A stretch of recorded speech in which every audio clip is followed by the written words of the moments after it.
tardes, soy María Cristina Félix Gutiérrez, soy alumna del Instituto de Ciencias y Estudios Superiores de Tamaulipas. Estoy cursando la materia de Anatomía 2, impartida por el Dr. Tomás Iván Briones Torres. Hoy les vengo a hablar sobre el tema de tiroides, de la glándula tiroides, paratiroides, el timo, órganos paraganglionares e hipófisis. Vamos a hablar de su situación, su estructura, relación. Tiroidea. La glándula tiroidea es una glándula impar simétrica situada delante y al lado de la tráquea y la laringe. Su situación está ubicada en la parte mediana del tercio inferior del cuello por la concavidad posterior rodeada del eje aerodigestivo. Su estructura, la glándula está constituida por dos lóbulos que se reunidos por los istmos transversales. Este conjunto adapta a la forma de una H. Los lóbulos tiroideos se distinguen en dos lóbulos tiroideos, que es el izquierdo y el derecho. Su parte inferior es más gruesa que la parte superior y se adelgaza hacia arriba hasta terminar en el vértice. Tiene tres caras, que es la anterolateral, la convexa y la superficial. Está cubierta por una capa muscular posteromedial cóncava aplicada contra la cara anterolateral de la laringe, contra la tráquea en un plano profundo e inferior en relaciones con la laringe y el esófago. Posterior a menos extensa, orientada hacia atrás y luego lateralmente. Tiene dos polos, el inferior o base convexo orientado abajo medialmente, que desciende hasta el quinto a sexto anillo de la tráquea. La superficie del vértice más afinado dirige arriba y atrás, contacto con el tercio inferior lateral y la lámina cartilotiroidea. Tiene tres bordes: el anteromedial dirigido hacia abajo, delante, medialmente, posterior, medial, lateral y redondeado, reúne la incisividad de la cara adyacente. Tiene el istmo, que es la parte del medio que reúne a los dos lóbulos, con los cuales se continúa sin límite preciso. La capa anterior es convexa y la cara posterior cóncava. Abraza a los dos primeros cartílagos traqueales y su borde inferior corta la concavidad hacia abajo. Esta vez se desarrolla un lóbulo tiroideo medio. Y sus relaciones de esta glándula, podemos ver que el anterior tiene un músculo esternotiroideo. En la parte posterior, las glándulas paratiroideas, la arteria tiroidea inferior y el misófago. Y en la parte inferior, el nervio laringio recurrente, la tráquea.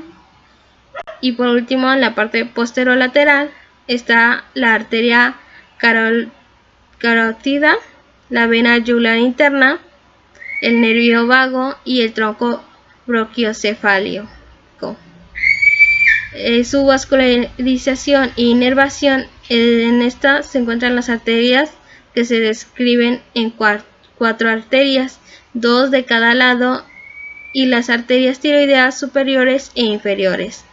Las arterias tiroideas, de origen variable, es inconstante.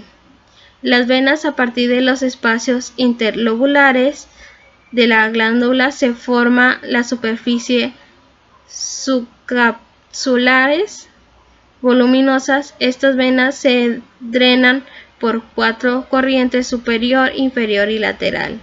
La medial, ismica o mediante.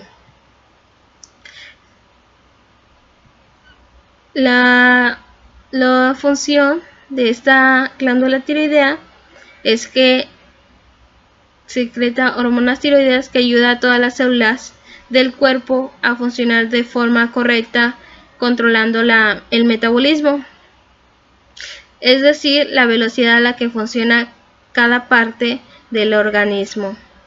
La cantidad adecuada de hormonas tiroideas mantiene el metabolismo a un ritmo metabólico equilibrado. y también garantiza una temperatura y frecuencia cardíaca a nivel energético de la tasa de crecimiento adecuado. Y podemos continuar con la glándula paratiroidea. La glándula paratiroidea son pequeñas glándulas anexas a la glándula tiroidea y cuya acción fisiológica completa diferentemente de esta, si bien su función es indispensable para la vida. Su situación es variable y las glándulas pueden estar en posiciones altas, laterales o caudales. Su estructura son 4 pequeñas glándulas ovales aproximadas del tamaño de una uva pequeña, ubicadas en la superficie posterior de la glándula tiroidea, 2 implantadas en la parte superior y 2 partes en la parte inferior. Sus relaciones: está situada en el interior de la vaina peritonea, que son solidarias de la cara posterior de los lóbulos glandulares tiroideos. Se encuentra en el ángulo posteromedial entre cada uno de los lóbulos y ejes aurodigestivos. Aquí llegan ramas arteriales que proceden de la arteria tiroidea inferior, así como el nervio laríngeo recurrente. En cuanto a las paratiroideas, la superficie aparece suspendida en una rama arterial tiroidea superior.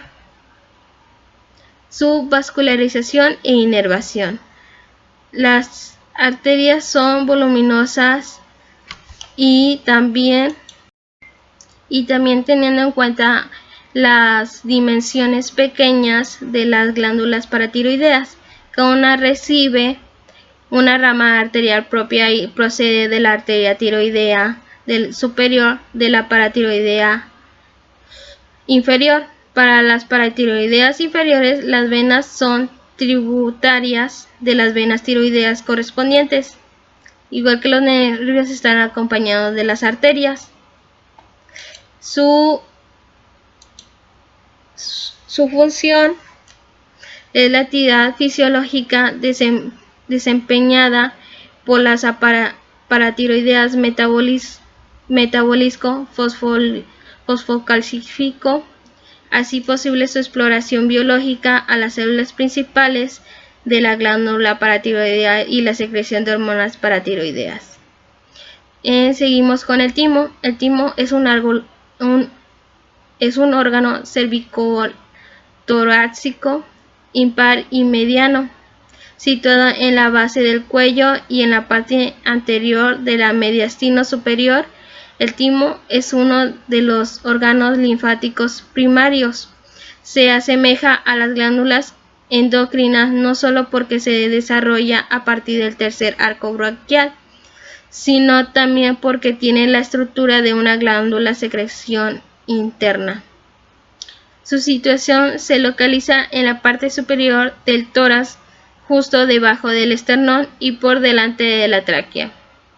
El mediastino superior al nacer mide 5 centímetros de largo y 4 centímetros de ancho y unos 6 centímetros de espesor.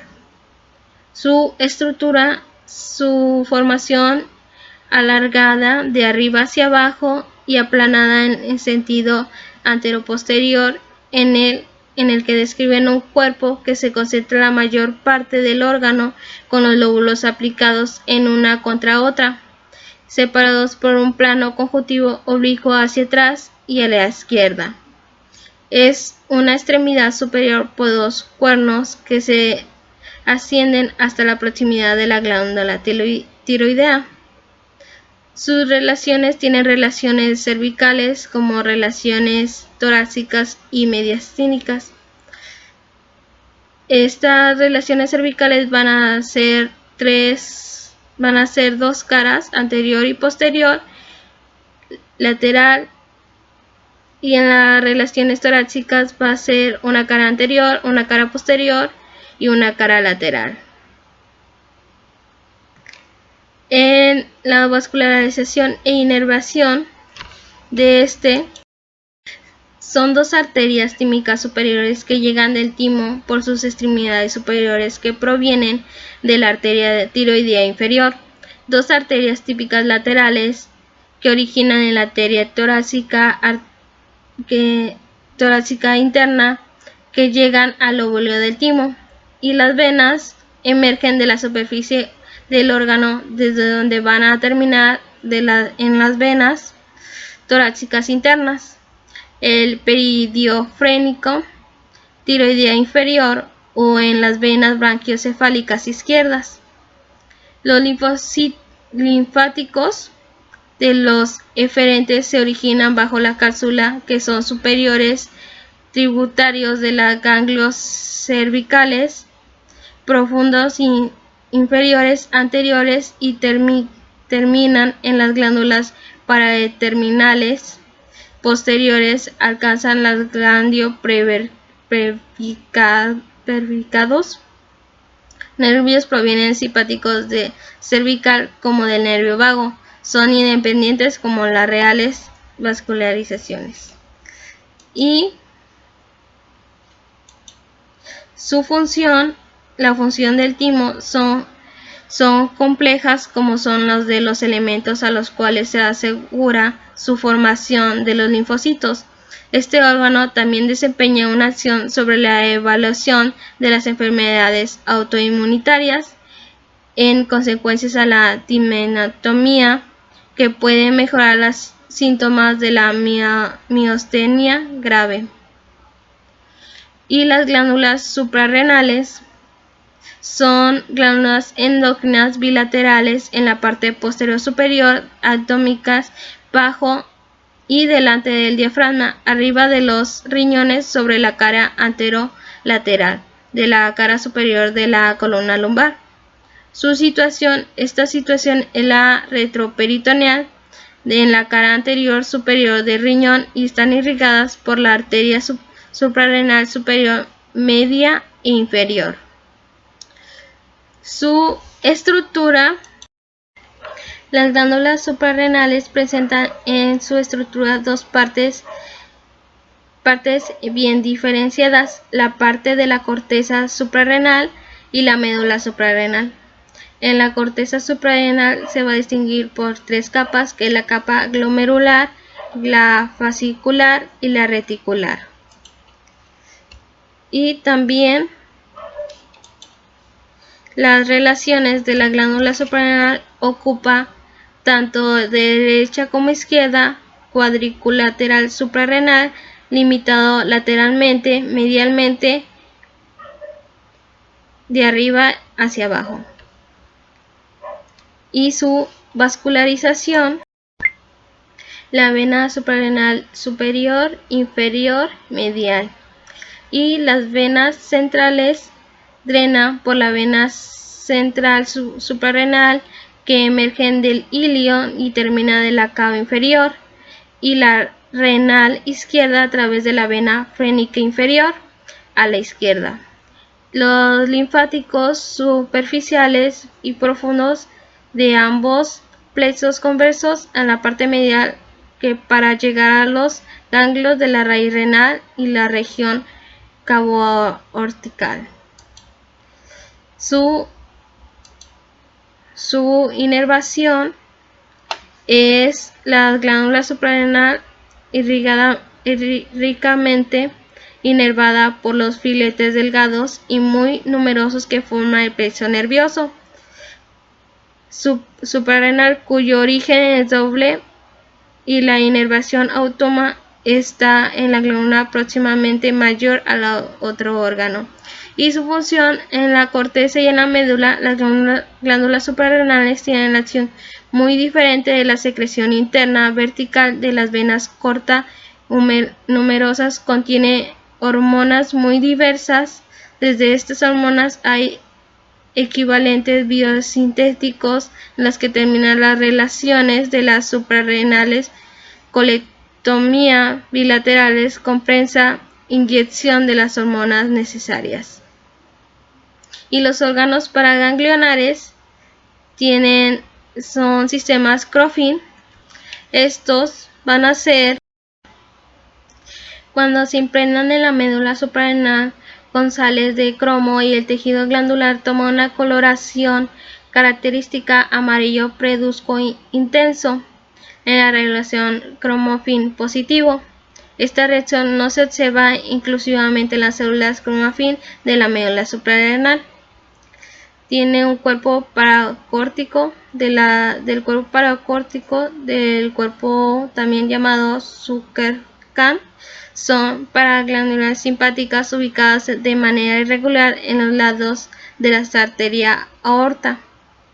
Los globos paraórticos. Este tejido cromafin está situado por delante de la aorta ascendente y pericardio, envuelto en el tejido conjuntivo que rodea el origen de la arteria coronaria izquierda, entre los filetes nerviosos que envuelven a esta arteria.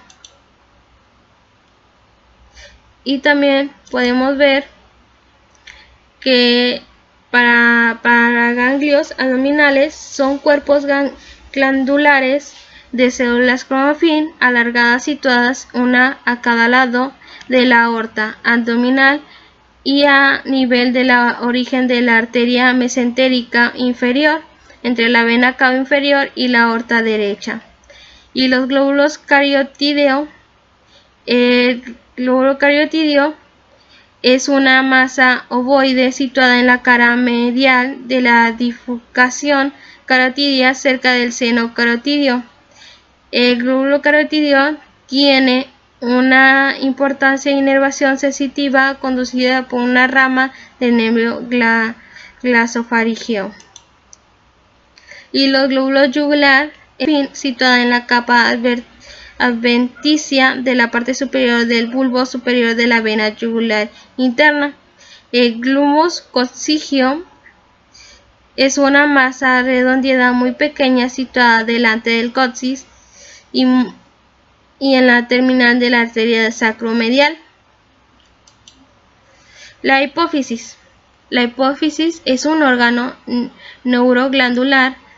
La hipófisis también se denomina hipófisis cerebral, lo que distingue de la hipófisis faríngea, a menudo ausente a la silenciosa, que posee el mismo origen embrionario del lóbulo anterior de la hipófisis cerebral. Su situación está situada en la cara inferior del cerebro y ubicada en la fosa craneal medial, situada detrás quismia óptico de ojo diencéfalo del piso tercer ventrículo, y se aloja en la fosa hipofisaria de la silla turca en la fosa craneal medial. Su estructura en la fosa craneal medial mide en el adulto de 12 a 15 milímetros, que se sentido transversal a 8 milímetros a través adelante a 6 centímetros sentido vertical, un peso de 0,55 gramos térmico medio. La hipófisis tiene una relación continua en celda hipofisiaria, cuyas paredes la separan los órganos vecinos. La celda hipofisiaria es osteofibrosa. Parte ósea es la silla turca excavada en la cara superior del esfenoides, limitada por 4 apófisis sinoides, formada por las paredes inferiores, anteriores, posteriores de la celda. Parte fibrosa constituye la pared superior y la lateral. La vascularización y la inervación, las arterias, provienen de la carótida interna y comprenden a cada lado la arteria hipofisiaria superior y la arteria hipofisiaria inferior. Y las venas son dos corrientes arteriales drenadas finalmente en los vasos perihipofisiarios eferentes que llegan al seno cavernoso y a los senos intravenosos situados en el diafragma maxilar. Existe una convención con venas hipolámicas y la red vía madre que sigue en el indífulo. Y la función de la hipófisis está conectada al hipotálamo, con el que forma un complejo anatómico funcional a las partes de las glándulas que tienen la función de diferentes. Y esto sería todo en este nuevo video. Hasta pronto.